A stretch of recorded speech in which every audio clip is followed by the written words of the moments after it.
Good evening everyone and welcome to the F1 2018 AOR Hype Energy F3 League on the PC, Season 16, Round number 10, the British Grand Prix. My name is Thompson and with me in the commentary box for tonight's race is Aladar. Good evening to you. Good evening to you. Very glad to be back once again.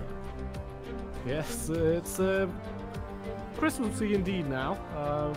Very close to Christmas so far. This is the last league race of 2018 before we move on to 2019 after our winter break. So I'm going to guess everybody's going to try and do their best and end the year and this part of the season on a high. Yeah, absolutely. And you just want to make sure you're feeling good for the next 3 weeks. And if you crash out on the first lap, you're probably not going to be feeling so good for those next 3 weeks. So I can imagine stakes slightly higher than usual. Probably, yes. Again, I think we've got reasonably good attendance. It looks like we're going to have 16 drivers for tonight. And if I remember correctly, I'm just going to have another look. But yeah, our championship leader Ramdrop is missing another race. So seems it could become very tight for him in the championship. So we'll have to wait and see how his opponents in the championship fare this race. IE Pony has been struggling the last few races, to be fair. So it's going to be interesting to see how his form is tonight. Yeah, absolutely. It would need to be a really shocking race from IE Pony by his standards, at least for him not to go top. So I'd be very surprised to see that happen in Collis as well. He's basically within range now. If he picks up the win, he will in fact also move top. Well, he'll move above Ramdrop. Whether IE Pony will be ahead of him or not, that's yet to be decided. But certainly it does seem like Ramdrop will finally lose his championship lead after not attending 3 of the last 4 or 5 races. And tonight we have a very interesting track ahead of us, the Silverstone circuit. It's a very fast track, and with the generation of cars that we have now since 2017, the track has become even faster, and has actually become quite a power track due to how many of the fast corners are actually now flat out. Yeah, absolutely. We're just seeing a overlay of the track on the screen now. We're going to send you into a tour of the track, courtesy of Wycombs. Let's join PC Split 1 driver Wycombs as we go on a lap of the Silverstone Grand Prix circuit, coming across the start-finish line to begin our lap as we go over to the left-hand side before going to the flat-out turn 1 and turn 2 of Abbey and the Farm Curve. Braking just after the 100-metre board then for turn 3 at Village, then getting the car over to the right-hand side to open up the space for turn 4 of the loop. Then a traction zone as we accelerate through the gears. Turn 5 at Aintree Corner, and now we put the DRS on for the first time in this lap as we go down the Wellington Straight. Braking at the 50-metre board then as we go, sliding the car in to turn 6 at Brooklands, and then the late apex of turn 7, the long turn 7 of Luffield, using as much curb on the left-hand side as we accelerate through the slight right of turn 8 here at Woodcote, through the old pit straight when we had the old bridge layout, and then we go through the flat-out turn 9 of Cops Corner, not running too wide there out of the corner. And now going through the famous turns 10, 11 and 12 complex of Maggots, Beckett, and Chapel Corner. And now we accelerate down, DRS for the second time as we go down the hangar straight underneath the game sign there. And now we prepare ourselves for turn 13 of Stowe. A long corner, making sure we get a nice apex there and not running too wide once again on that curve on the left-hand side. And now we brake in between the 150-metre boards for turn 14 of Vale. And now we come through turn 15, Club Corner for the final time. And that completes a lap of the Silverstone Grand Prix circuit.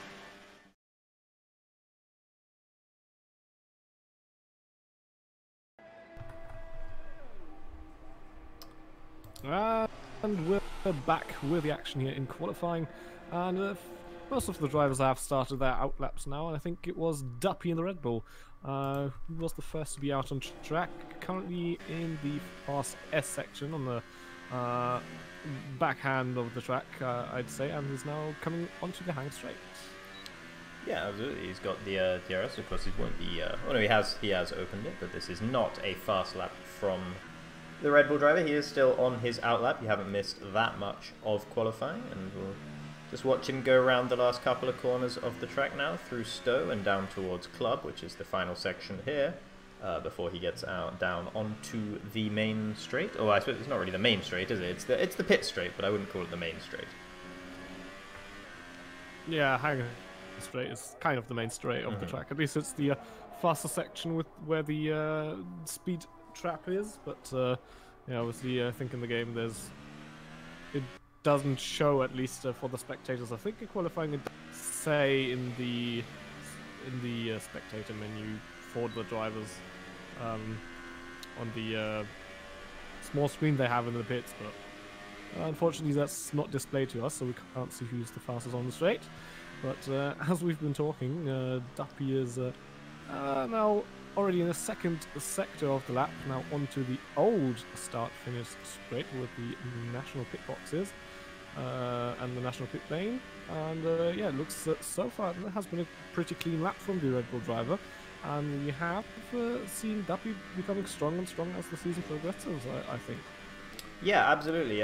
He's been fairly up and down, and he has had these lag issues. And around this lap on board with him, I've noticed a couple of times where the car's drifted out in a place where it isn't actually. But I'm not entirely convinced that's on his end and not mine. But it would be consistent with his record nonetheless. Runs a little bit wide through Stowe there, but that's not going to cost him very much time. I think he kept it under control to a fairly decent degree. Once again, doesn't quite make the apex there onto the club section as he comes around now, but the last couple of corners hooks them together nicely, and he will go across the line to set the first time lap of the session with a 1:26.8, which is immediately beaten by Martin G. And Collis now with the fastest lap time of 1:26.2. Although I think that that should be not be too much of a benchmark. I'd expect somewhere to be in the 25s lap time wise for pole position. But obviously everybody's just doing that banker laps at the moment. Yeah, just taking a look right now at Hazard, who's one of the stars of Austria last time out, and this will be his second race, and of course his home race as well, as it will be for several of the drivers in this league. Of course, the majority of the drivers in this league are either British, Dutch, or Finnish, and so the Dutch and the Finnish drivers are unfortunately without a home race in the F1 calendar. However, the British ones do get to enjoy that experience here at Silverstone, though I don't think it makes too much of a difference for many of them. Interesting fact so far. I didn't expect to see this tyre at all in qualifying or in the race tonight, but it looks like Tom97 is out on hards. Yeah, that is very weird. Yeah, that is basically like driving on rocks. That's how that tyre is. It's not very fast, but it's indestructible nearly. So it looks like he's just doing a few practice laps. Yeah, I'd imagine so. He's trying to get his eye in, maybe... I mean, he's just sort of getting his eye in, I suppose. Maybe he hasn't had so much time to practice over the week. We did, of course, see Ramdrop doing a similar thing last time out in Austria, and he did confirm to us that he was indeed treating the beginning parts of qualifying as though they were some sort of practice session. Collis is currently the fastest time on the leaderboard, but IE Pony is there in second as well, so the two ones at the top of the championship who are present at this race are in fact the top two at the moment as well, although actually as soon as I say that, Lemon comes across the line with his second lap on the same set of softs, and he actually goes 0.2 faster than Collis, so that's a pretty good lap from the Force India driver. That's looking promising for him. Although actually thinking about it, we have said quite a few times that it's looking very promising for Lemon, and he has looked very promising on almost every race so far, but it always tends to go a little bit wrong for him in the end, so hopefully he'll be able to curb that going into this race and be able to bring a little bit of consistency, which I feel like we've been asking him to bring since the beginning of the season, pretty much. Yeah, so far this season, his qualifying pace has outpaced his race pace. Let's put it that way. So, I mean, at the moment he's sitting provisional pole, so that's definitely a comfortable position to be in after your first run. And actually, apart from Tom, he's the only one that's still out on track. And a thing we haven't had so far is everybody has set a time before the 10-minute mark. I don't think we've had that before this season, so yeah, everybody at least has a banker lap in now and can use that to try and improve from there. Yeah, absolutely. Everyone being very, very well behaved and acknowledging the edge of the track and making sure they don't overstep the mark across the board. So that is very, very refreshing to see, because at the moment the Wall of Shame, which is the little tallies that Hayden keeps of all the drivers who have penalties and how many penalties they get overall. Quite a lot of the drivers have quite a lot of penalties so far this season, so it's nice to see them all getting a clean run in at the start of qualifying. A little fun fact, Tom just came across the line and actually beat the Sauber driver's time on two compounds harder tyres, so I think that's 27.4 could be a decent lap on those hard tyres. Yeah, absolutely. Yeah, I think that is a very, very good lap for those harder tyres. Of course, I do expect the lap times to come down a little bit from where they are at the moment. I would expect around about a 1:25.6 to be the ultimate lap time that we could potentially expect, but a pole time of around a 1:25.8 would not be too surprising either. Lasser just looked like he was going to come into the national pits there, which would have been interesting to try and do that, but he has just warming up the tyres instead, weaving back and forth, as he is one of the first ones back on an outlap to set his second flying lap on these soft tyres, so I'll stick on board with him because he has shown quite a lot of pace so far in the two races he's been, and actually he loses it a little bit there on his outlap. He'll be desperately hoping that wasn't caught on stream, but unfortunately for him it was. Yeah, we try to catch as much as we can on the stream, and usually we catch the things that the driver probably would hope we don't see, but more often than not we do. Absolutely, and the two Sauber drivers, as you mentioned, being the only two behind Tom, who set his lap time on the hardest tyres available, which are the hards. They'll be really hoping to improve on that, because the Sauber team in general will not be very happy with their drivers being down in 15th and 16th on a 16-man grid. However, Lasser now has come across the line. He's entered the first sector here, all going fairly well. Manages to get the apex more or less tight on Village there, and will come round this sort of long double left-hander, which invites you to get on the power a little bit earlier than you're actually able to, because the back will step out on you quite dramatically if you try and floor it. Down the Wellington straight now, and taking a wide entry into this section of the track. And here is the right-hander, which is lovely because Luffield, you can actually get several different lines to work through that corner, so it really is a treat for the drivers, especially if you like to come up with slightly inventive lines across the track. And another fun thing I've noticed, it looks like Saturn has gone out on a set of medium tyres, so try and qualify on those tyres for the top 10, but in case that does not work, you should have enough time to do another run and go on to the softs. But I mean, if you can make it work, get somewhere around maybe P7-ish on those tyres, I mean, that is an alternate strategy that could work. And Lasser, actually, we saw him run wide through Stowe, and I will assume that that is where he picked up his corner cutting penalty, because he has in fact dove straight back into the pits rather than setting a lap time, so that's a little disappointing from the Haas driver. We'll jump on board with his teammate instead, who is also coming down Hanger Straight now, down towards Stowe. He's gonna do it nicely, actually, holds it in, does not run wide on the exit. Very, very good stuff from Collis so far from what I've seen. Another very nice turn here into club, and just hitting all these apexes perfectly and cutting the corner at just the right amount, keeping it wide here so you get better traction and across the line, and he does go fastest, but only just. Yeah, that is really close at the front at the moment. Only ahead of Lemon for 4/100ths of a second. Yeah, 4/100ths of a second. I'm pretty sure that's about the time you need to blink. So that's definitely not much. Yeah, I'm now just taking a look at Iepony, and he ran a little bit deep there on the third to last corner of this track, and he runs a little wider on the exit onto the straight as well, and he did not actually improve on his time at all, as Martin actually put himself up into third. I'm just going to jump on board with Lemon now, see what he's doing as he comes into Stowe. He looks like he's going to run a little bit wider than the others on the exit, but he keeps it slowed down nicely to make sure he doesn't pick up any sort of corner cutting warnings here, but he's a bit wide into that left-hander, and he's a bit tight on the right-hander as well. He's not going to be able to get on the power as soon as he would like, and he does come across the line, and it's fairly neat, but it's not fast enough to improve on his time. Although that might have actually been his outlap now I'm thinking about it. Yeah, unfortunately I didn't have a look early enough whether it was his outlap or not, but yeah, you're correct, that was not the optimal run through the club section. But on the other hand, if it's your outlap, you just want to have a decent speed across the line, and I think that should have been, as is now definitely on a flying lap. Going through the road code here onto the old start-finish straight. It has been a clean lap so far. Not always very easy for Lemon to keep it clean so far this season. But yeah, I think on one lap he's definitely somewhat to recommend, and that might have been an invalidated lap through Cops, because we ran a little wide and across the white line with all 4 tyres. Although I'm not 100%. Yep, well, that was it. There it is. There it is. That definitely is the lap over.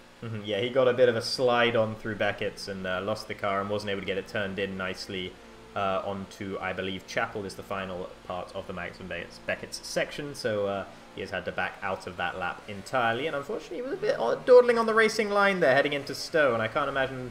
thankfully, the 2 cars who went past him were indeed also going into the pit, so it wouldn't matter too much for them. That was Tom97 losing it at the exit of Chapel, I was. And going into the right-hand side wall, and fortunately for him, only losing his front wing. So have the option to come into the pits and get a new one. I nearly already saw him out of qualifying, because that was a pretty close encounter with losing a wheel. Must have been quite the incident then. So it was a very high speed section of the track, but the walls aren't exactly right there. I suppose they're pretty close by in that section, so thankfully he is able to remain in the session, especially considering he hasn't actually tried to set a lap time on the soft tyres, having just opted for a set of mediums after his first stint on the hards. Just on board with Hazard now, heading into Brooklands here, gets that turned in pretty nicely, runs a little bit wide next to it, and that'll compromise him a little bit through Luffield. But you can run deep into this corner and just get on the power a little bit earlier. Runs a little bit wide, but I think he kept all 4 wheels, or managed to make sure that at least 2 of his wheels were still on track, so I don't think he'll be punished for that one. He's kicked it up into overtake mode now as he runs through Copse, keeps it nicely on the curbing without running too wide again. Makes sure to optimize his angle through Maggots and Beckett's, and it all seems pretty tidy here from the McLaren driver as he runs now onto the hangar straight. I think you meant to say Mercedes driver. I did indeed mean to say Mercedes driver, my apologies. Yeah, as he now comes around to Stowe, the final part of the lap here, club section, is the only part of the track that's left, which is a left-hand and then a very long right-hand turn. Open the DRS at the end to power across the start from straight, and it moves them up into P8. That's quite impressive, actually, because that last sector did not seem all that tidy out of Hazard. So the fact that he was still able to get a 126.4 out of that lap shows that throughout the rest of the lap he was quite on it with the pace, actually, and doing a pretty good lap time. And interestingly, it did look to me as though he didn't have quite so much downforce in that final section as some of the other drivers, and I'm wondering whether that will have been a setup choice he would have made. Of course, we don't have that sort of information, so we can't say that for certain, but it just seemed like it might well have been the case. Julian coming across the line now, and I think he's just starting a flying lap. He runs very wide on the exit of turn 1, but I think he would have just managed to keep his foot in without getting it invalidated here. Of course, Julian back racing again in the league after several races, 4 or 5 I think, of absence because he hasn't had the internet to be able to participate, so glad to see him back here, and he's already pretty well on the pace, up in 6th place at the moment. And just having a look, looks like Lemon will start his flying lap very soon, and looks like Collis might be one of the people who will start his lap very late in the session. So we'll definitely need to have an eye out on that. And Tom97 has still not set a fast lap time on anything that was not a hard tyre. So yeah, obviously after this crash, that run was destroyed, so we'll have to put a new set of tyres and then get a good lap in, because he's only got 1 chance left. Yeah, absolutely, and he's just about managed to get out of the pits in time. He's cutting it a bit fine there, actually. Him and Assassin both will be looking to improve on what is their banker lap times. Assassin wasn't able to improve on the medium tyres. I would have been very surprised if he had been able to. Hazard has retired from the session, but I think that's just because he was out of sync with the rest of the drivers, and he's come back into the pits and finished his session. We are seeing Julian now coming up towards the line, and he actually sticks it on pole.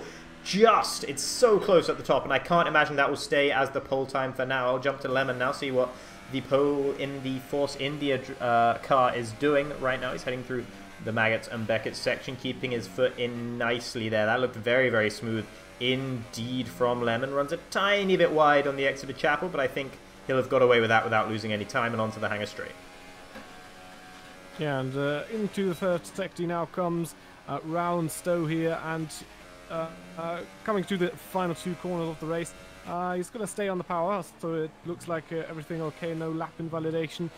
Coming through, very tricky final right hand to come across the line. What's the time going to be for him? Nice. And it's a 1:25.7. That is provisional pole for Lemon with a great lap and a great lap time. Question is, can anybody challenge him like the Haas drivers, for example? And just having a look, it looks like Collis is the one that's further down the lap at the moment. And Lasse actually not on the hot lap anymore, so he won't challenge, that is for sure. But Collis is definitely flying down hanging straight now. Oops, and DRS puts it into overtake mode. 8 gear, that is top gear for the cars here. Down into 5th for Stowe, a little bit wide, and it looks like he messed it up. Yeah, he just ran very, very wide into Stowe there, and I just don't think he was going to be able to make up any time after that. It was a pretty big mistake from him. I am on board with now Martin G, who I think is going to be one of the last drivers to come across the line. Corny and Ian also setting lap times, as well as some of the drivers down towards the bottom of the standings at the moment. Alias Tracksuit, JSR, Tom, and Assassin will also be setting times. Corny manages to put himself up into 2nd place, still a solid 10th, 2 tenths in fact, behind Lemon. So Lemon's still pretty impervious up on pole there at the moment, but Corny with a very decent lap time indeed after what's been a torrid time recently for the Mercedes driver. Martin G now coming around the final corner. Will he be able to set a more competitive time? He does, but it's still behind Corny down in 3rd place. But this means that Collis is dropping all the way down the order, and not only him, but IE Pony as well, who I believe has set all the laps he's going to be setting in this session, so I doubt he's going to be improving yet. Indeed, he does come into the pits now. Adidas Tracksuit heading in towards Club. The double right-hander runs a little bit wide and loses the car a little bit there. That's going to compromise him pretty significantly, and he only moves up 1 place, but up into 11th. That's not bad, because you do get the option with the tyres coming into the start of the race. And there's Tom! Wow! Down 97 HD with a very late, I think he was the last one to come across the line, and now sets a 1:25.8, which puts him onto 2nd position, 1st row of the grid out of nowhere. That was definitely a pace we did not see coming after him just doing a few slow laps on those hard tires, and now he's going to start on the front row of the grid. Yeah, he pulled the wool over our eyes there. We just saw him just pootling around there on the hard tyres and just assumed he wasn't going to be in the fight for pole, but excellently puts himself up into 2nd place. Can't quite challenge Lemon though, and Lemon does indeed get pole position. I'm just going to wait for it to load until I'll read the full grid. There we go. So Lemon, I think, is his 1st or 2nd pole of the season? You've got me there. I'm not entirely sure. I think it's his 1st pole. I think he's been up there, but I'm not sure if he's been on pole yet. Anyway, Tom with a great qualifying effort there, coming across the line very late to secure that 2nd position. Then Corny and Martin G in the 2nd row, so good qualifying from McLaren there. Julian on his comeback, P5, and then we only have Collis and Lassen P6 and 7. I did not see that coming. They've been very competitive in the last few races. So they've got some work to do some overtakes, but fortunately for them, it is very possible on at this circuit to get the overtakes done, as we have a pretty cloudy weather session here. So yeah, it might get lighter, but it might also get darker. So yeah, we'll have an eye on the weather for you, that's for sure. Those are some pretty dark clouds. I do also see some blue sky, however, so it really could go either way, as you mentioned. One thing a little bit unfortunate for the Silverstone Grand Prix is that the bottom 4 drivers on the grid were all British drivers, so perhaps not having such a great showing at their home race, although Tom did go and put it up into 2nd place. Yeah, everybody's now on the grid, getting their strategies right, getting their setup tweaks right in the allowed areas. Obviously, we are under Parc Fermé regulations. But it looks like everybody is readying up now, and we're gonna start the formation lap. There we go. Everybody's on the grid. That's the green light for the formation lap, and it looks like Lemon took some time to set off, and nearly got overtaken by Tom there. So maybe Tom is practicing for turn 1 after the race starts. We'll have to wait and see. Yeah, just going to take a little look at the tyre scenario here. Hazard and Adidas Tracksuit have both gone for the soft tyres, despite starting outside of the top R10 and Hayden as well. It's only Duppy, JSR and RR Assassin who are going to be starting on the medium tyres in this race, and either strategy can work pretty well. It will be a solid one-stop for all of the drivers. Oh, we can see, again with this game, excessive weaving to get temperature in the tyres. I must really say I'm very happy that Codemasters improved the time model for this year's race, this year's game, sorry, because it just makes so much more sense, and can definitely feel the difference if a tire is not heated up properly compared to a properly heated up tire. Yeah, and it's always nice to have a big way in which a driver can make a difference, another extra dimension of which a driver can really show their skill as well. Yeah, I mean, just look at how they heat up their tires in front of before the start of the race. Basically, in games before, that was not a thing whatsoever. Oops, as Lemon goes very wide there. In what was that, Chapel? Yeah, but in the previous games, it was not a thing whatsoever. You just try to keep your tire wear down on the formation lap, and that was it. So it go as slowly as possible. Yeah, and there was no real point in doing the formation lap. Also, the same scenario with with the safety cars, which we haven't had so far this season. But yeah, it'll be important to warm up your tires during a safety car phase as well. Yeah, absolutely. As they now head down towards the grid, the cars have entered each other because the AI have taken over at this point. The drivers are no longer in control as they come into the final few corners of the lap before forming up on the grid, because I think rightfully so, the game doesn't trust the drivers to get in the correct grid slots. Yep, as at least the getting into the grid slots won't take too long. And there we go, everybody is in their position. There are the 5 red lights. We have 3, 4, and 5 of them. We're going to hold the drivers, the lights out, and the Silverstone race. The British Grand Prix is underway, and looks like Lemon had a decent start, but Corny as well, and there's going to be side by side with Tom into the first couple of corners. Tom really wide there in turn 2. It looks like he's still on the inside. Corny onto the curb a bit, and Tom can hold on to that position behind them. Martin G and Julian are fighting for position. That is for P4, that is, and Corny and Tom still side by side here, coming down onto the Wellington Straight. Now it's a drag race down into Brooklyn. It looks like Tom might hold it round the outside. Yes, he does. Good driving there from the McLaren driver. And meanwhile, at the front, Lemon is trying to pull away from the crazy pack behind him that is battling for position. Yeah, absolutely, and Corny is now going to try and put some more pressure on Tom, although Tom's actually got a better exit out of left field, and that shouldn't be a problem for him to hold on to it. Meanwhile, Collis and Julian battling a little bit further down. It's been a decent start for Collis, terrible start for Lasso, who's dropped all the way down to 9th place from his starting position on the grid, so not a good start for one Haas driver, but a pretty decent one from the other. Across the field, though, it looks like a relatively clean start for everyone, so that's excellent to see.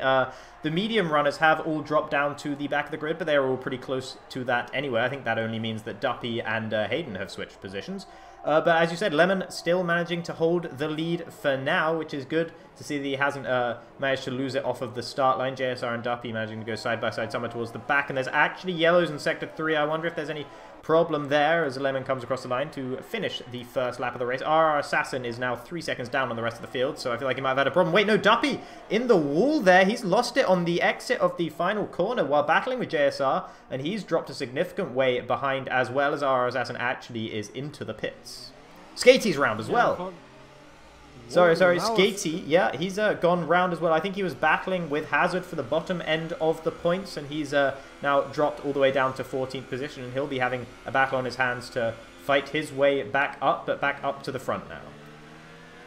Yeah, after a very clean first lap, it looked like, yeah, some ships went down for some drivers on the start of the second lap here, but yeah, Skaty, Duppy and Assassin with the difficulties, they'll have to fight back up to the front. Speaking about the front, looks like Tom97 is trying to hunt down Lemon, but himself is under great pressure from Corny behind. Only 2/10 of a gap between those two coming into the fast X section, and now coming into the hangar straight. This is the second lap, so there's no DRS available yet.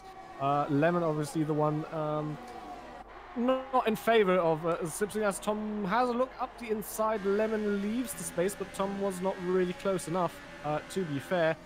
Now having a look around the outside into Club, that's not really an overtaking opportunity. You can see he's really putting the pressure on Lemon. I'm going to bet he knows that Lemon sometimes tracks under pressure, and that's really what he's trying to do here.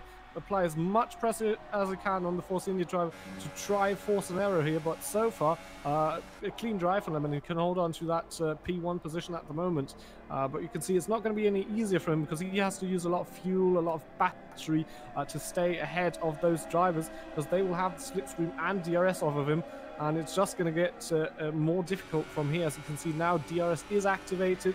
Tom and Corny both with the open DRS, obviously also the drivers behind them, because they're all still very close together. And at the moment it looks like Lemon here is driving the choo-choo train here on lap number 3, and that's really a difficult spot you don't want to be in. You really have to try and break that 1 second dart, but now he hasn't managed that, and you can see the train goes down to, I think that's P10, down to Hazard. They're all in one straight line and all getting DRS off the cars in front, so it's really a difficult situation here for Lemon at the start of this race. Yeah, and actually Tom had a bit of a moment in Beckett's there, actually. He had a big oversteer moment, and Corny will be looking to take advantage of that. Tom did still just about get DRS from Lemon ahead, but he's dropped a significant way behind the Force India driver now, and Corny sends it up the inside. Tom leaves him room, even though it was a very, very late dive from Corny, but Tom manages to hold it around the outside. Good stuff from the McLaren driver to keep it clean, gives Corny the respect that Lemon gave him on the opening lap as well, and everything stays as it is for now, but that will have been very heart in mouth for Tom, as he almost lost it in one of the highest speed sections of the track. He holds on to second position though. It's good stuff from him,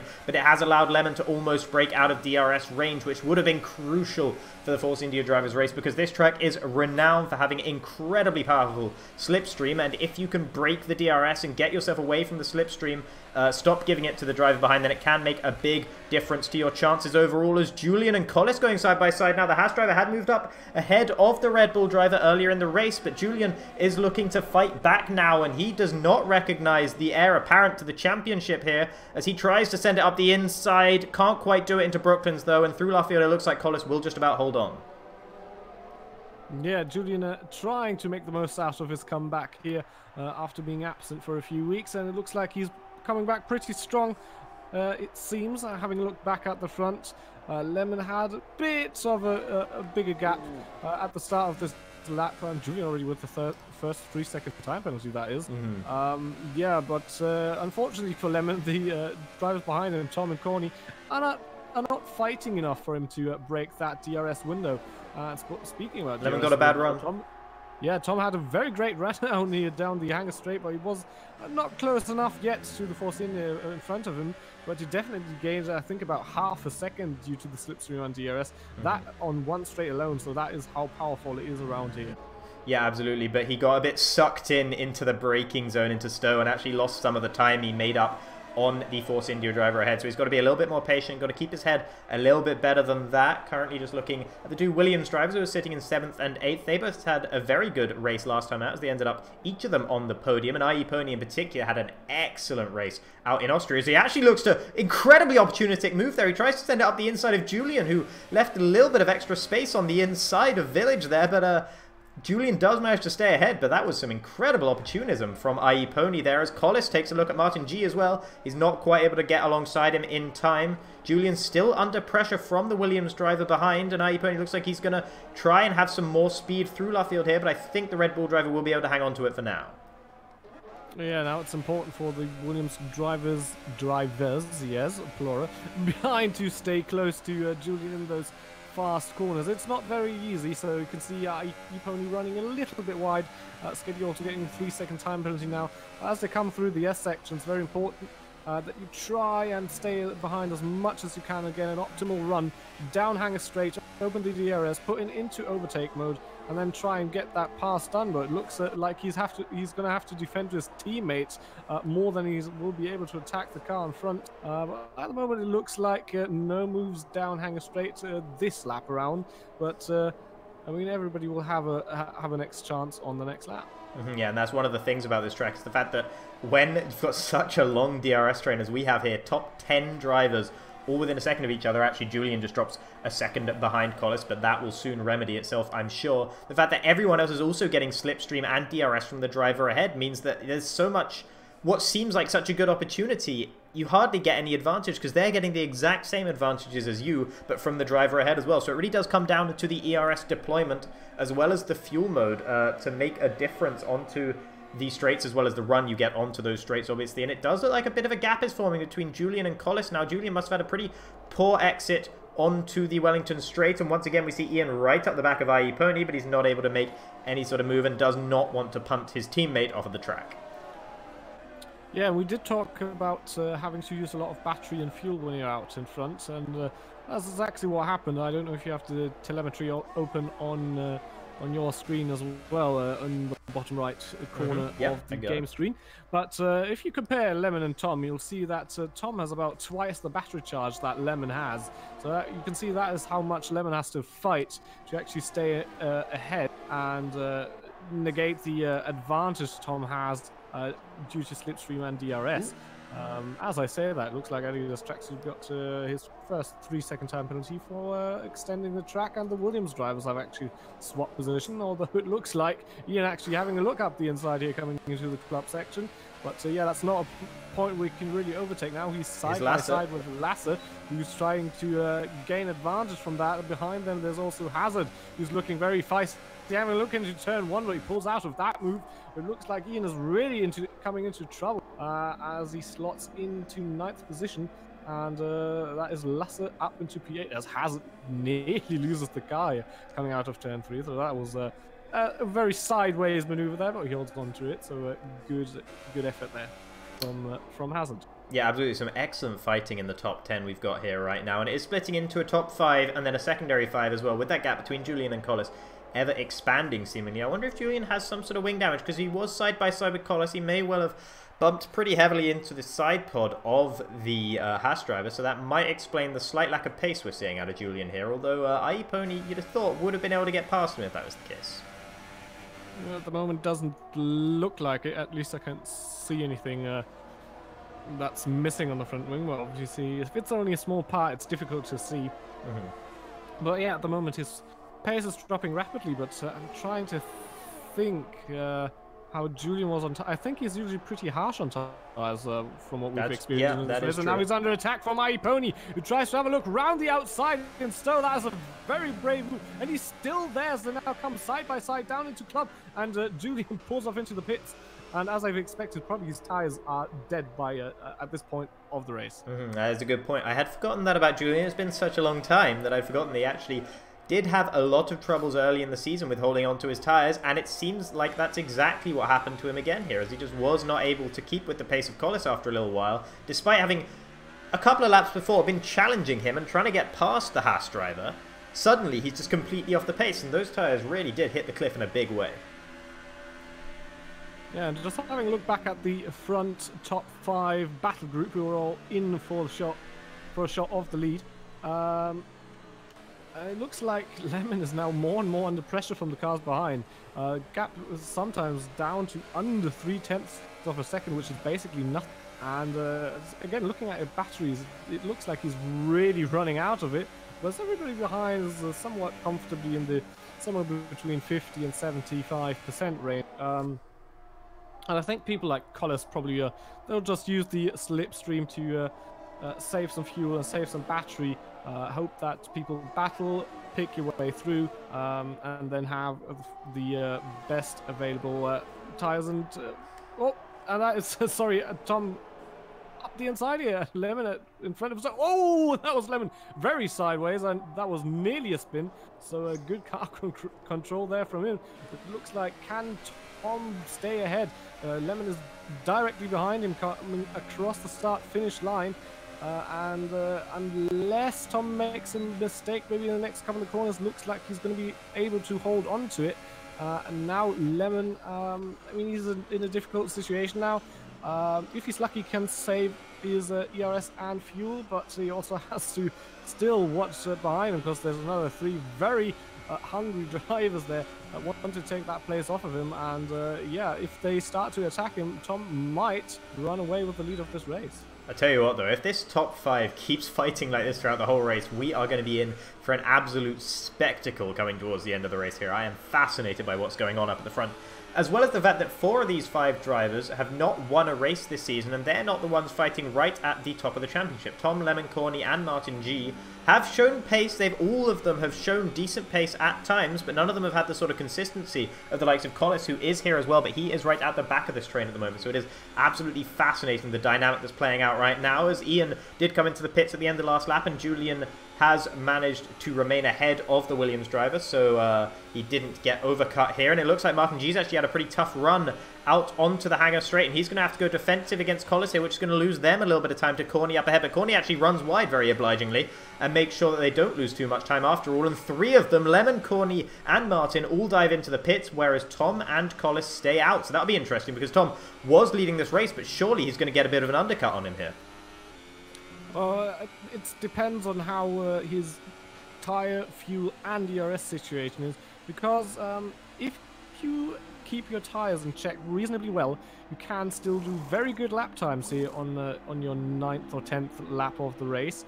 So in that case, the undercut is not too powerful around here, surprisingly. So if they get a not perfect outlap or get out in traffic, which they actually might, and Tom gets a good in-lap, he could stay ahead potentially.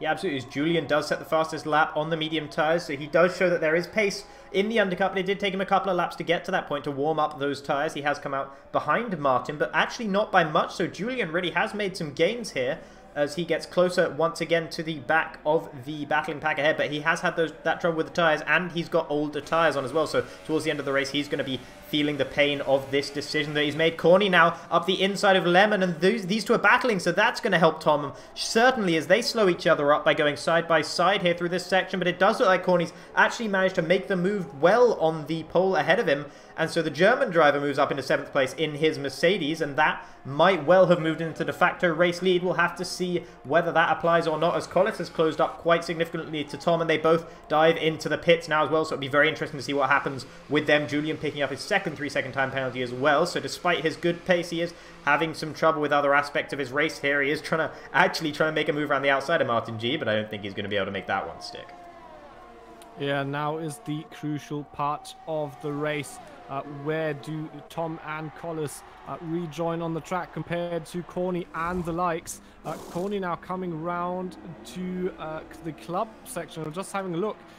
Tom's still in the pit lane. It's so long around here. You really have the feeling it just never ends around here.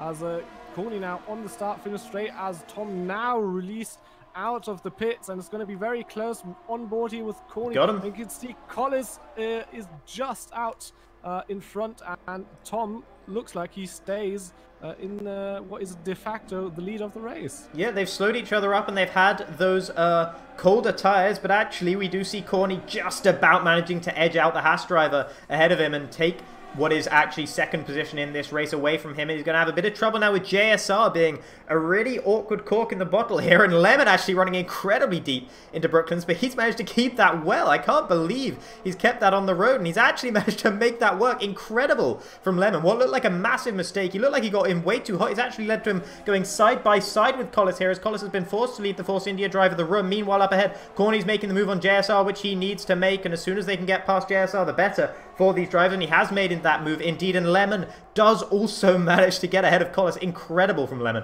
Great stuff to keep that under control, and that could have been the moment where it all went wrong for him, as we've seen it happen so many times. And as I say, driving incredibly. He gets a 3-second time penalty, but nonetheless, he is going to make the move on JSR now, and he's going to have to be able to hope that this keeps him ahead, as it looks like it's going to be a 3-wide situation. JSR just trying his best to stay out of it here, and Collis will just about stay ahead of Martin G as well, who was challenging the Haas driver, and so the positions remain as they were, with the exception of JSR falling back behind. But that could have been an absolute plane crash going in to Stowe there, but they have managed to all hold on to their positions. Wow, that was absolutely incredible, going 3 wide into a corner that is as quick as Stowe is. That is absolutely mental. I mean, JSR must have felt so awkward in the middle of things, just trying to mind his own business and just trying to stay out of trouble by those guys. Fight for the lead at like absolute mentals. So, yeah, great driving from everybody there. I mean, it's a big surprise that no one blew up on that occasion. But yeah, you can see what quality drivers we have here in this split. And yeah, keeping it clean and great battles. And it looks like Tom did not manage to pull away, at least from Corny. The gap to Lemon is above a second, so he won't have DRS. I think he's kind of gotten used to that by now. But it looks like at the moment we have a two-way battle for the lead of the race. Duppy yet to stop, as is JSR. So Tom and Corny at the moment de facto fighting for the lead of this British Grand Prix. Yeah, and here comes Corny. Tom did get the better exit onto the straight and will just about manage to stay ahead. Corny not quite close enough to challenge and runs very wide on the exit of Stowe there. We saw him running wide earlier on this lap as well. So he's having a bit of trouble keeping it all on the road there with the dirty air coming out of the back of that McLaren in front of him. But it's not slowing him down significantly for Lemon to catch up. So Lemon will be looking to try and close that gap. And it is Collis who sets the fastest lap of the race this time around. So there is extra pace in the chasing pack right now. And it doesn't look like Tom and Corny are going to be able to drive away from everyone else quite as well as they would have been hoping. And it does seem like we're going to keep this insane battling going on for further in the race, as Collis actually tried to make a little nose up the inside of Lemon there, but Lemon wasn't having any of it and does stay ahead for now. Martin G going to be quite close behind Collis, who will have compromised his run by taking a very tight line through that double left-hander, but nothing doing on this part of the track for now.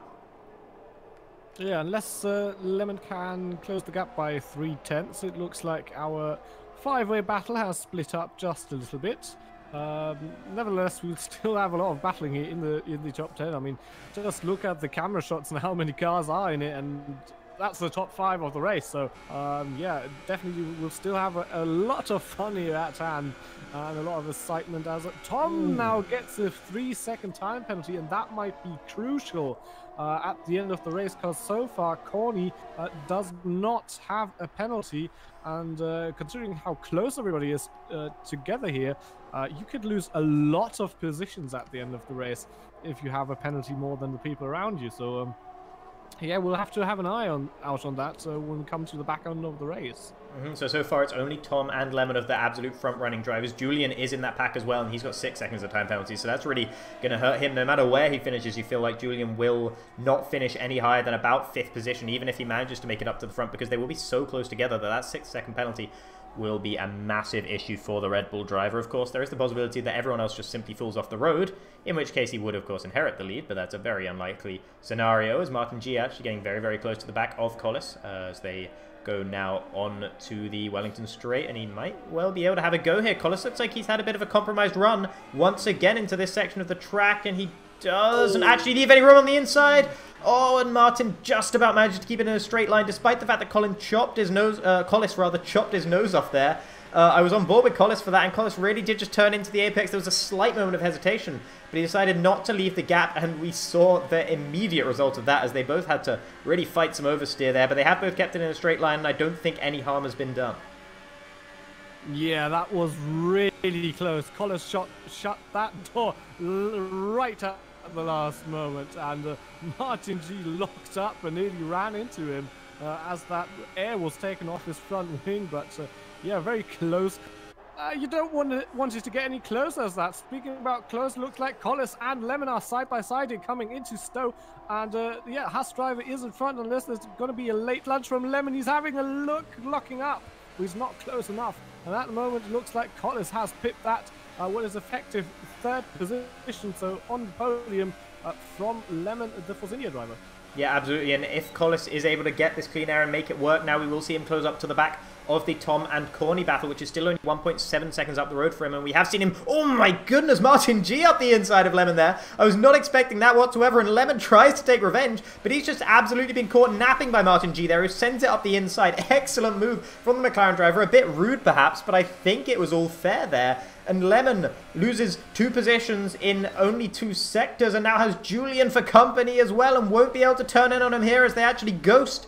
And Julian manages to go inside the Force India driver there, but he is going to just about stick behind as Lemon holds it through Luffield. But that was a disastrous little lap or so there for the pole in the Force India, and it does look like he's still going to be under pressure from Julian here, heading into the right-hander, but he just backs out of it in time.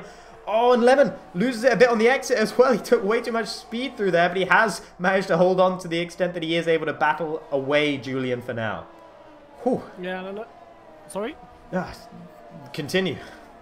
There's just so much going on at the moment.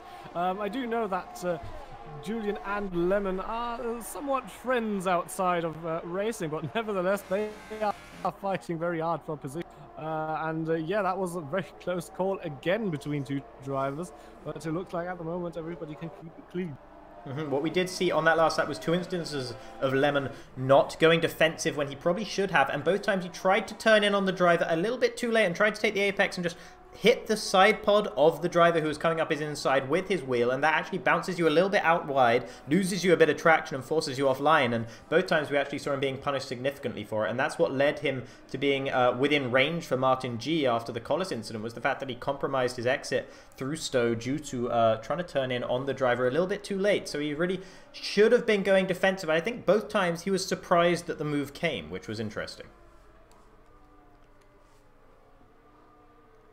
I'm just having a look. It looks like the battle for the lead of the race has not become any less intense, although Corny's fuel light has come up. It's flashing yellow, which means it's around, I think, around 0 to a half a lap as Lemon gets another penalty. So that is Lemon and Julian with 6 seconds worth of penalty.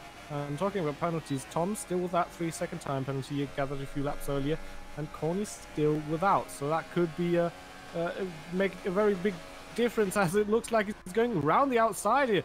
Tom had a very bad run there down the hang straight, and it looks like he can just hold on to it as he nearly pushes the Mercedes off and stays ahead for now. But yeah, I don't know if Tom was caught napping or what happened. He had no pace whatsoever down the straight that time around. It looks like Duffy is going to be the final car to come in for his scheduled pit stop. Yeah, he will drop all the way down the order. Of course, he was actually leading this race that whole time, and we should give him a little shout out for that, but was not actually leading in any sort of sense that means he's going to be getting any decent points towards the end of the race, as he does in fact come out of the pits in 11th place. He will be able to close up on the back of the drivers ahead now that he is on soft tyres as opposed to everyone else's mediums. But meanwhile, Collis has finally got himself within DRS range of Corny and Tom. It was excellent defending from Tom on that last lap, by the way, into Stowe. Very good stuff to keep Corny behind, because it really looked like Corny had the move around the outside, but Tom managed to hold him, pushed him out wide on the exit in a fair way, and was able to hold on to it. It seems to me like Julian's tyres, by the way, may well have hit their cliff, as he now is dropping significantly back from Lemon and has Ian all up his backside. So Ian's going to be having to make a move on him shortly if he wants to contest for the podium positions. And of course, if he does manage to get past the Red Bull driver, that may well be something he can hope for, because there'll be so much battling going on up ahead that they will be compromising each other, as Lasser gets himself a 3-second time penalty as well. He's really fallen off in this race, down in 9th place. We were expecting more from him, and maybe more from IE Pony as well, who's down in 8th. Yeah, Corny just had a look around the outside of Tom, but he was not really close enough to do anything about it. So at the moment he slots in behind and tries to hunt down that McLaren. And having a look at the gaps, it looks we're back to that. So, yeah, 5-way battle for the lead, so everything is possible. I mean, if two drivers try and overtake it, was that Collis? He's off, yeah. Yeah, he ran off the track at the exit of turn 2. I just saw him shoot off in the back. And yeah, I don't know what happened there, but for some reason he must have lost it or something coming around turn 1. And he's now down in 5th position and has Julian right on his tail. And it looks like, no, he's not really close enough for the moment. Yeah, Corny and Tom just went side by side once again, but Tom still able to hold on ahead of the Mercedes driver. This is a very good defensive display from Tom, but he's going to need to make sure he's building up these gaps on the straight so that he doesn't get attacked towards the end of them. Collis will have to close up to the back of the 4 drivers ahead if he wants to make those positions back up. But of course, Tom and Lemon do both have their penalties as well, so Collis will at least inherit the position from Tom for now, as it's actually Martin G who's right up behind Corny at the moment. That's the smallest gap here in this top 10, although actually it looks like a bit of a rough exit onto Chapel for Martin G, and he might actually find himself under attack from Lemon instead behind, but he's not actually going to get very much of a run on the McLaren driver ahead, and it's going to be the status quo maintaining itself for now up with the top 4. And actually, Collis has dropped even further behind now. I'm not sure if he had another little mistake, but he's dropped an extra half a second to the other drivers. And actually, up ahead, I just saw Lemon making a very opportunistic move up the inside of Martin G. And actually, he's put Martin G a little bit offline and has cost the McLaren driver some time. But I don't think he's going to be able to challenge him into turn 1. That would be incredible if he did. Yeah, unfortunately for Lemon at the moment, there are no points awarded for effort, but he's definitely going. Oh, that was having a look around the outside, then going for the inside there with Martin G. And again, he's holds in, but it looks like there might have been a bit of contact. And it's lucky that big luck that he didn't bin Martin G around there. And if they continue battling like that, they might fall off that lead group, because at the moment we have 4 drivers battling for the lead again. Lemon having a late look at the inside. And I think there was a bit of weird touching there, but looks like again nothing happened there, so no position change, harm done. But yeah, Lemon's really cranking it up now, becoming very aggressive to try and overtake him. And yeah, at the moment we have 4 drivers at the front who haven't won a race yet and who really do want to win this race. Yeah. And yeah, I know that feeling around the Silverstone. I had a race like that as well. If you're in that zone, if you're really trying to fight for it, you absolutely go for it. And we only have 7 laps left. So if you want to make a move, you better do it very quickly now. Yeah, absolutely. And as you said, none of them have won a race yet this season, but one of them will do, because Collis is dropping all the way back now. He's down in 8th place. He must have some front wing damage. I think he must have come together with Martin or something like that in that incident. And Lemon and Martin are both round. Oh, whoa! Goes into the side of them. And yeah, Martin now facing the wrong way, having to turn around. Lemon and Martin now down in P9 and P10. It looks like the McLaren might have front wing damage as well. Lemon definitely has. Yeah, Martin has as well. I think Julian caught some out of that as well, if I'm not mistaken, because he definitely hit someone in the side. And yeah, he's slowed down to a very slow pace. So, oh yeah, virtual safety car at the moment. So yeah, that was a very harsh incident. And, yeah, it brought out the virtual safety car. Did we have a virtual one? I think we already had a virtual safety car, but not a full course one yet. So wow, yeah, that would still be a novelty. But what yeah, what end to that battle? I mean, just having a look at everything that happened, it was somewhat inevitable. Yeah, absolutely. Lemon was trying to make some very opportunistic moves up the inside of Martin G, what we saw him trying to do into club on the lap before, and it's not surprising that there has been an incident coming between them, and once again it all goes wrong for Lemon.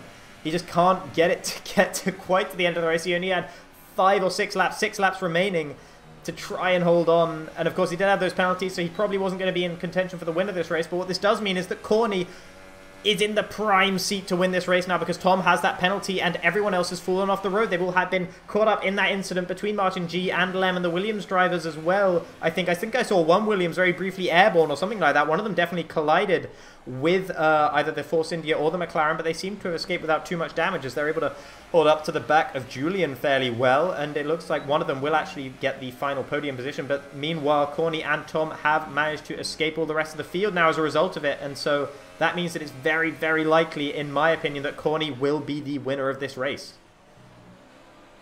Yeah, I mean, we'll have to have a look on that. That is for sure. At the moment, yeah, Corny will win the race, but I mean, it's not unlikely that he gathers a penalty as well. But I mean, Tom has had that penalty for quite some time now, so I don't know how close he is to collecting a second one. But yeah, talking about the incident from before, Martin G and Lemon are both in the pit, so we'll probably put on a fresh set of softs, I'd imagine. And yeah, but they'll probably be out of contention for any points. Yeah, and that is a tragic end to what was an absolutely thrilling battle up at the front. I'm really sad that that happened, actually, because this was going to be such an exhilarating end to the race. It's still going to be pretty interesting between Corny and Tom. Let's not discount that fact, but unless Corny picks up that penalty, it is going to be very, very, very hard for Tom to try and build that gap ahead. Ian, if he manages to get past Julian, who actually, I think those two drivers have the pace on these drivers up at the front right now. If Ian is able to make that move on Julian, then he really could put himself in contention as well. He will currently inherit that position from Julian, who does have 6 seconds of time penalties, whereas Ian, I believe, doesn't have any whatsoever. But he really could be battling up at the front if he was just able to get past the Red Bull. Yeah, and talking about battling, Corny is very close to Tom in front this time around. And I'm just going to think, what's that, 5 laps left, including this one. So they'll still have some way to go, and see Tom is starting to struggle with the rear tyres, it seems, having a bit of oversteer on when applying the throttle. So yeah, he'll definitely have to fight for that one. I'm just always having a look at the ARS, but it looks like at the moment Tom can harvest enough energy to not be on the back foot battery charge wise versus Corny behind.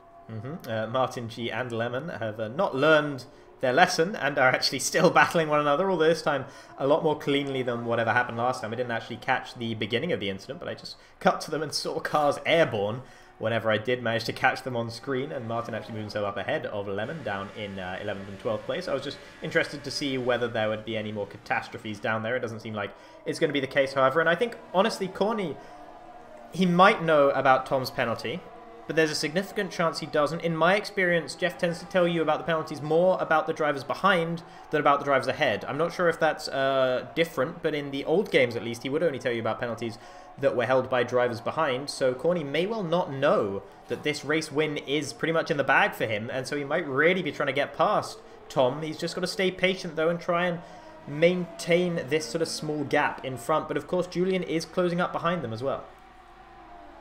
Yeah, and Lemon got past Martin G, by the way, last time around on to the Wellington Straight, so maybe they have sorted out that feud, but they're still both out of the points. And Collis now gets a 3-second time penalty. I'm just having a look. Yep, that is his first one. And yeah, that race, again, for Collis, has not been the best of races.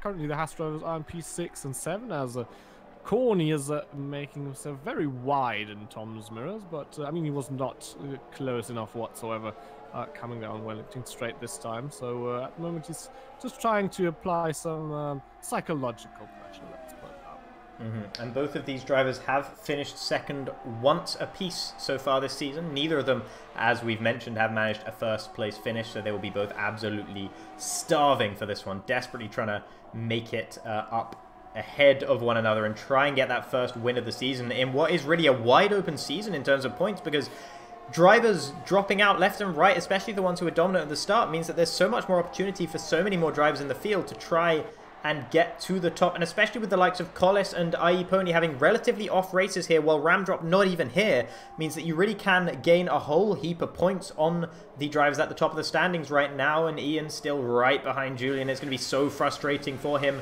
He can see the leaders just up there. They're so close and yet so far, because he just can't get past Julian, and the gap between Julian and Corny really isn't coming down at the sort of rate that Ian needs with only 2 laps left remaining in this race. Sending up the inside now, and you can see the desperation setting in, because that is not the usual overtaking place. We have seen several attempts to overtake there, but Julian holds it round the outside nicely, and Ian doesn't go flying into the side of the Red Bull driver after all. And in fact, IE Pony and Lasser are both now very close behind Ian, so they're joining this little scrap as well, as Julian does actually manage to make it inside the DRS range of Corny ahead. It's all closing up again. Yeah, that might accumulate to what's that, a 7-way battle for the lead potentially. I mean, we have seen with Lemon and Martin G how fast things can go wrong, and then you're just out of the race. So essentially, so I mean, that's one thing that the drivers in this battle group can hope for. That the drivers ahead might have a little come together, let's put it that way, and profit from that. But yeah, as you've said, after this lap, we only have 2 laps remaining. So yeah, you better get a move on now. Yeah, and Julian is still defending the position as though he doesn't have the penalties, which is the sensible thing to do, because you never know whether the other drivers have the same penalties as you do as well. But he actually runs incredibly wide there, and through Club, he's going to compromise him all the way through here and onto the start-finish straight, as well as Ian will be closing right up to the back of him, but he's not going to be close enough to make any sort of move right now. And meanwhile, Corny is 1/10 behind Tom up ahead. Is he going to make a move? No, Tom goes a little bit defensive there into Village, but not too bad, and he doesn't compromise himself too much, as Ian once again, I believe, tried to stab up the inside as well on Julian and couldn't make it work. He seems to think that's his best opportunity to make a move stick, but I'm not sure I agree with him. I think he should just be patient and wait for one of the longest straights, especially now that Julian has gone outside of DRS range. The driver's ahead, and once again he tries to send himself up the inside. He's very, very impatient in that Williams, and Julian's tyres must really be crying enough at this point. They are the oldest, and he is the harshest on the tyres as well. Lasser almost making a move up the inside of IE Pony as well, but Lasser, of course, does have a penalty, whereas I don't believe IE Pony does, so he'd have to build up a significant gap, and of course there's too many cars in the way. You can't really build up that gap, because you just have to overtake so many other people to do so. Meanwhile, Corny still pretty close to the back of Tom, but once again, Tom looks like he's more calm. He's getting the better lines through the Maggots and Beckett section and into Chapel as well, so I don't think Corny's going to be able to get past him on the hangar straight if he doesn't manage to widen his lines in the same way that the McLaren driver is doing ahead of him. Having said that, Tom is going defensive into Stowe, but it doesn't look like he's going to get the move. But meanwhile, Julian is side by side now with Ian, and he's been pushed wide, and Ian desperately trying to get past Julian, holding on for dear life here, and he actually does manage to stay ahead into Sector 3 and round Club as well. Ian will be so frustrated. Yeah, Julian did not get the DRS on this occasion, and that made him really vulnerable. And again, he's not very good through turn 1 here, and Ian is all over the back of Julian here. But no! Still, Julian holds on. And no, that's a clash between the two Williams drivers. And Collis was involved in that as well. Yeah, that was Lasser. Lasser went into the back of IE Pony, and IE Pony wasn't expecting it. Turned in on him a little bit. That put him off, sent him spinning a little bit out of control. He hit Ian ahead of him and also collected Collis when Collis tried to innocently go around the corner, but Collis has managed to keep it more or less on track and hasn't taken up too much damage, and actually moves now up ahead of Lasser into 5th place. But this does mean that it almost certainly Corny will win the race now if he can just hold on and not get any time penalties, as Tom does of course have that 3-second penalty. There is the chance he'll get it appealed in the stewards if it was unfair, but I think it's very unlikely that he hasn't picked up any further ones throughout the rest of the race, and that's an unlikely situation. So it looks like it's almost certainly going to be Collis for the win, Corny for the win rather. Meanwhile, Collis and Lasser once again going side by side, but Collis does in the end come out on top, and both of them have a 3-second time penalty each, and I'm not sure Hazard has any, so he's going to inherit some decent positions as we saw him do in Austria last time out. But as we speak, they are coming up into the very final section of the lap now. Yeah, Tom now coming round the last corner. He's going to have the win on track, but because he has a penalty and Corny doesn't, it's going to be Corny who's going to win the British Grand Prix, a new winner here in P. In the third position after Julian drops down due to penalties. Hazard moves up into P4. Collis is going to finish P. Julian in P6. Lasser 7th. IE Pony dropped down to 8th on that last lap. Duppy is going to finish 9th after starting way down the order on alternate strategy. So good recovery. Skatey crashed across the line. Yes, he did. So he rounds up our top 10. And just having a look at that, it's Martin Gia driving it home now after that clash with 11. And talking about 11, he's actually down in last position now. Yeah, right now Hayden and JSR fighting to the bitter end as they go side by side. But Hayden's run out of fuel. Oh no, he was side by side with the Renault driver into club. And he's run out of fuel. He'll coast across the line, but he's got such a big gap to Adidas tracksuit that he's actually going to hold on to 13th place. Wow. What an end. What an end to an incredible race. Just Lemon's run out of fuel as well, and he's got a whole lot of lap left to go, so we're going to be stuck in this race for a little while yet as we wait for Lemon to coast round. He's going into Maggots and Beckett's right now, but it's going to be a little while, but I suppose that gives us a little bit of extra time to sum up this race. Corny kept it clean, and that was crucial. Great stuff from the German driver to bounce back after a tough run of results and some DNFs and some incidents, particularly with Skatey, but of course Skatey wasn't very close to him on track throughout the whole of this race.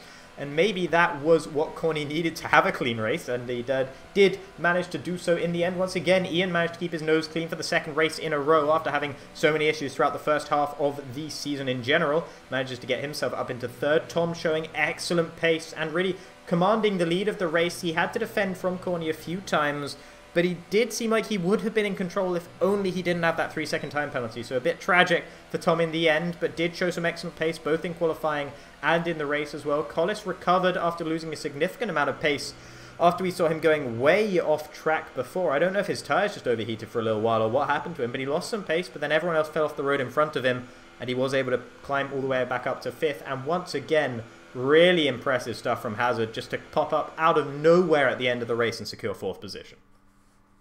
Yeah, and Lemon now has finally crossed the line, and again, I mean, this couldn't have gone any worse for him. Starting on pole position with a great lap and then just dropping down to absolutely nowhere. Story of his season so far. It's a bit unfortunate, and yeah, I feel bad for him because yeah, I mean, he puts in so much effort, but things just really don't go his way so far this season. But yeah, what an incredible race! So many battles throughout all of those 26 laps. So yeah, incredible race. As the race results are now on screen, as you can see. Yeah, only one race. Tom in second due to those penalties with a 2.2 seconds of a gap. Then behind Ian, Hazard, and Collis in the top 5. Julian drops down to 6 after penalties. Lasser, Iepony, Duppy, and Skatey round up the top 10. Yeah, and Iepony down in 8th as well. That's a bit of a tragedy because he was looking so good after what had been a pretty tough race for him. He didn't seem to have the pace for a lot of the race, but he was actually making it all the way up, and he was going to inherit some positions from those with penalties as well, but then he had that incident with Lasser, and I think he might not be too happy with the Finnish Haas driver because I don't know, I'm not sure that Lasser's nose needed to be where it was. Of course, Iepony probably wasn't expecting Iepony to turn in that way, but Iepony, I think, had to avoid his teammate ahead or try and make a move up the inside, and he was just trying to take the apex of the corner. Just seemed really clumsy all around here, and it's such a shame because we spent so long in the first half of this race praising these drivers for having such good battles on track, keeping it clean through the most part, and then right at the end it all seemed to go wrong, first with Martin and Lemon, and then with that whole incident with Lasser and Collis and Iepony and Ian. And it benefited some drivers. It didn't affect other drivers in quite such a good way. But it does mean that Ramdrop, against all odds, has held on to first place in the championship after this race going into the winter break. Yeah, it's just incredible how many races he has missed so far. And yeah, he's still leading the championship. So very fortunate for him, but he will definitely be under the pressure when he comes back after the winter break, that's for sure. Alright, so we got anyone willing to talk to us today? Oh, they're already in the commentary box, my friend. Oh, well, hello everybody. Hello. Hello. Why don't you do the honors for a change? Oh, me do the honors? Oh, you shouldn't have. Alright, so Corny, congratulations, my friend. Your first win this season. How does it feel? It's an unbelievable feeling. And in this track, it has so much history, and yeah, I'm just really paralyzed after that win that come unexpected. Yeah, I mean, you had really great pace throughout to keep battling with the top pack, whatever size the top pack was, and whoever was in it, you were always there. And of course, you kept it clean as well. So really great stuff. Like, is something the sort of clean driving something you sort of pride yourself on? Because really, it's really helped you out this race, of course. Yeah, you need to stay every race clean because in AOR, one-time penalty decides everything in the end of the race. We have had, I think, 3 race wins now decided by penalties, so that is very astute indeed. You got any further questions, Thompson? Not any so far. Obviously, congratulations from me, from my side as well. Thank you. Is it your first win in AOR overall? Yeah, it isn't. Yeah. Yeah, that's a win you definitely don't forget. Believe me. So yeah, do you think? I just going to ask, do you think you're going to make a late championship charge here, as you were in 10th place in the standings coming into this race, but you'll have rocketed up those places now after a win here. So what do you reckon the limit is for you this season? Where do you think you're going to end up? I think it's possible, but it will be a hard challenge because the first races won't be that good for me, and now maybe I can start to charge with consistent podium finishes, but we need to see. I can say the next tracks that are coming, I really like them, and I'm fast at them. Yeah, Excellent. next track is you're going to be your home race. Feel any pressure there for you to perform? Nah, it's like every other race. It's just a different track. A very sensible attitude. Fair enough. All right, so next, I'll interview Tom next, seeing as second place in the race, second to be interviewed, makes sense as well. Good evening to you. Good evening. Yeah, so really tragic to lose the race on time, penalties. How does it feel? Yeah, I mean, first of all, congrats to Corny for keeping it clean. I kept on asking on the radio, driver behind, to see if he had any penalties. I was hoping just one lap where he could run a little bit wide in my dirty air. You know, I was hoping for that, but it never really came. He kept it clean. So congrats to him. And in terms of my race, I'm gutted. Missed pole by a whisker, missed the race by a whisker. I gutted. I could have had a clean sweep, and I was so close. Yeah, absolutely. You really surprised us with that second place lap time in qualifying as well, because you've just been pootling around at the back on your hard tyres there for a long time, and then on the mediums as well, and not really improving much on those. So very surprising to see you make such a late charge in qualifying. Was that something you knew you had in you, or did it come as a surprise to you? I knew I had okay pace. It was pretty decent. I knew that if I needed the kind of get me out of jail free card, I knew I had a good one lap in me on the softs. So it was a matter of just trying to see what I could do strategy-wise, if I can try and switch it up a little bit. Ultimately, the tyres were actually better in the race than I expected them to be. You know, when I race, I purely go off what I experienced in my career mode, and that's a lot worse than what it is online. So maybe I can kind of accept that tyres are actually quite raceable in online racing, and I can actually push them a bit more. And hopefully from now on, I can try and actually qualify on the proper tyre. But I was just generally getting a bit of a feel for it. I do like going out on the harder tyre because I like to do a couple of laps just to really get an understanding of where the car is at on the track surface online compared to time trial, you know, Grand Prix mode. Once I feel confident, then I feel like I can attack. But to be fair, the lap kind of surprised me. It was a perfect lap for me. There's maybe a couple of brake zones where I could have gone a little later where I wasn't really 100% happy with the brakes. But generally, Lemon's lap was great. And in terms of the race, I'm gutted I got that penalty. I really, really am. Because the pace kind of came out of nowhere. I kind of surprised myself, to be honest. And yeah, I really wanted, when I knew I was close, and after the pit stops, everything went well. I didn't get jumped in the pit stops. I really wanted that win, and that penalty really threw me off. Deserved, but that's what you get when sometimes you push the limits, unfortunately. Any further questions, Thompson? No, from my side, I think that was a very detailed explanation. Thank you very much. I was just having a look at another one that is joining us in the commentary box tonight. Is Ian? Good evening. Good evening. Yeah, I mean, what a turbulent race there. Obviously, you already read what you wrote in the chat. You said "rip second." Maybe you want to elaborate for the viewers a bit more about what happened. Yeah, to explain on that, I had no penalties. And I knew Tom had a penalty. So as long as I stayed within that 3-second mark, I knew I would get second place no matter what. And on the last lap, I got hit from behind on the rear end of my side pod, which caused me to go into a half spin, which ended up with me being more than 3 seconds behind. So that's how I lost second place.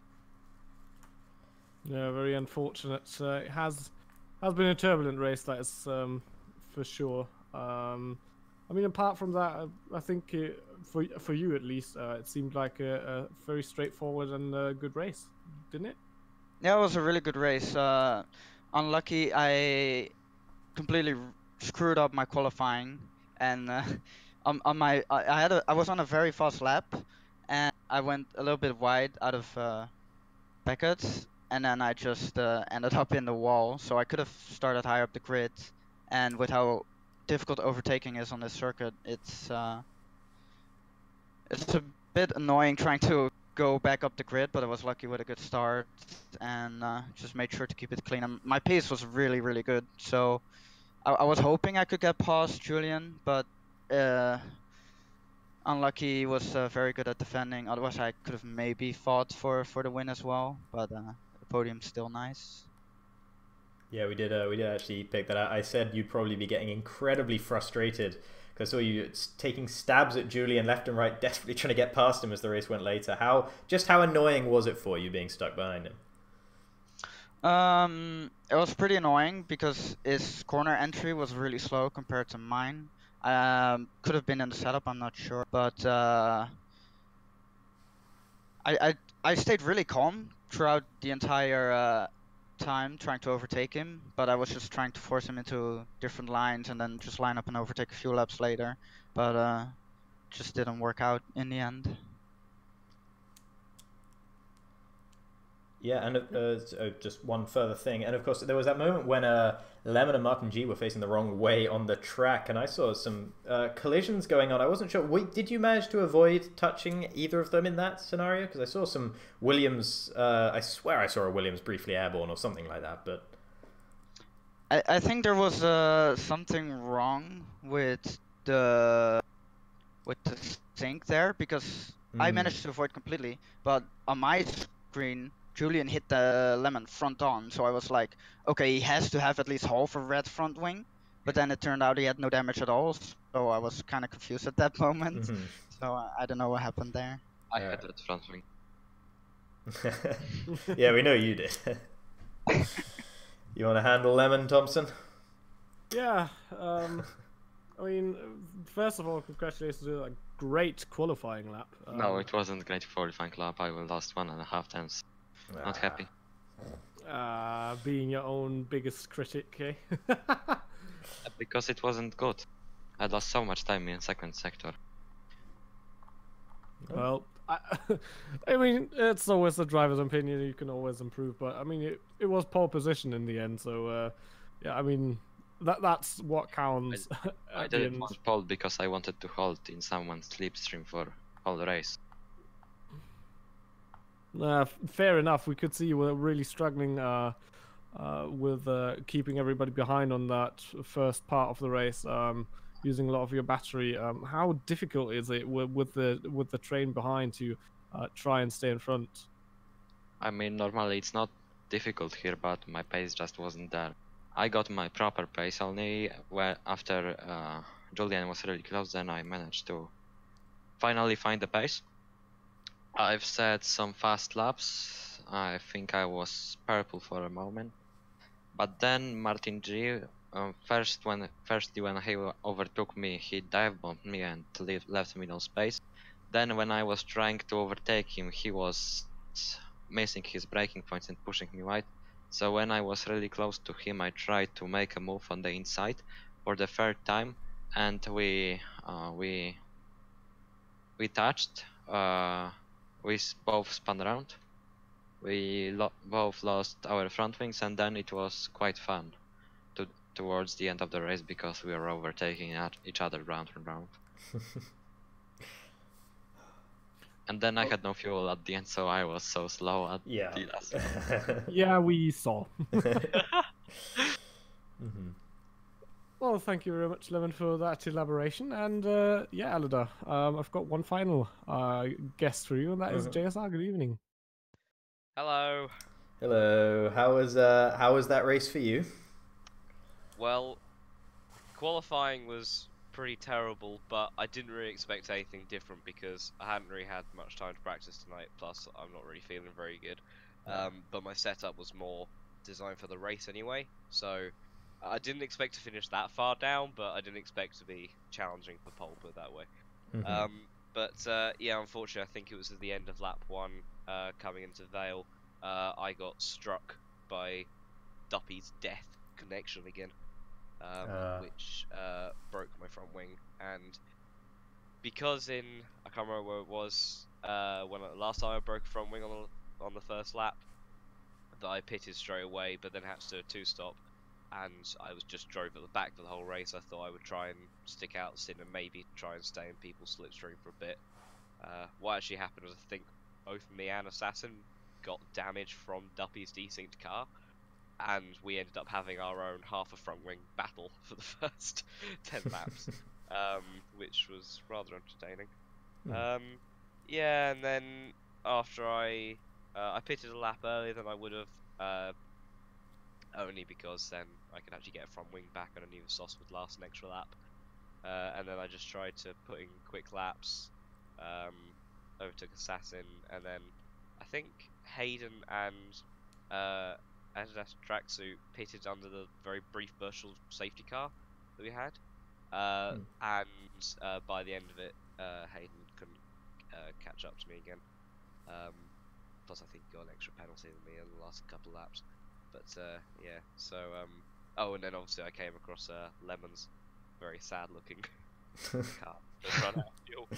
But yeah, so yeah, pretty disappointing. I think maybe if that hadn't happened, because I started on the mediums as well, I feel like I could have challenged for sort of maybe the second half of the points, but yeah, obviously not to be once again. You did get some screen time though when all of the leaders having pitted were yes, having their incredible five-way battle and you were caught up in it. How awkward was that? That was the most terrifying experience I think I've ever had in an AOR race. It's because I think Tom was the only car that actually came out in front of me, and because I wasn't really sure how much time I'd been losing without my part of my front wing. So I was still trying to sort of keep up my pace, but at the same time not lose time fighting an unnecessary battle and also screwing people up at the front, trying to overtake a very sad-looking Renault. So yeah, it was. I tried to sort of get out of the way and just lower the engine mode at certain points, and I think the only car that maybe got slightly caught out was Julian. I think he had to go around the outside for me at Stowe, but I think I managed to get out of everyone else's way, sort of pretty trouble-free. But yes, that was rather terrifying. Yeah, you seemed a bit lost out there in the battle. You were just trying to mind your own business. It was just like, I really don't want to be here. I'm sorry for anything I caused. Yeah, especially that one point where they went 3 wide into Stowe, and you were somewhere in the middle of that, and I was expecting some sort of explosion of carbon at any time soon, but luckily that didn't happen. Yeah, fortunately. I think at that point I double checked to see if there was anyone that was still on my toe behind me, so that I could lift off, otherwise they would have gone straight into back me. Unfortunately, it played out in such a way that I think everyone kind of got through vaguely unscathed. Alright then, Aladar, if you don't have any more questions or any one of the guys here? No, one thing I'm just going to quickly note is I do have a little bit of information from Collis, and when we saw him going flying off the track, he actually had his DRS stuck open. So that's the second time in 2 races that someone's had their DRS stuck open, which is entirely new to me, so that's interesting. Yeah, very unfortunate for him. In it. Tom has to laugh. Yeah, that's a very unfortunate incident, as for sure. But yeah, obviously, thank you everybody for watching. Great shout out to Hype Energy, who sponsor our great F1 leagues. It's always been a pleasure, and always is a pleasure to commentate for you guys. Obviously, thank you to Aladar, who always commentates with me. Yeah, thank you very much for having me, as ever. Yeah, quick information for you guys. Next race is going to be the German Grand Prix. We're going to be back on the 6th of January. So what's that, a 3-week break so far? Yep, that's going to be 3 weeks from now. So going to see you back then. Again, obviously a big shout out to Elgato, who make our streams possible the way they are. And a big shout out to Thrustmaster and GT Omega Racing, who sponsor AOR as well. And as a final conclusion, I wish everybody a great Christmas season and a very happy new year, and see you for the next race. So, bye-bye.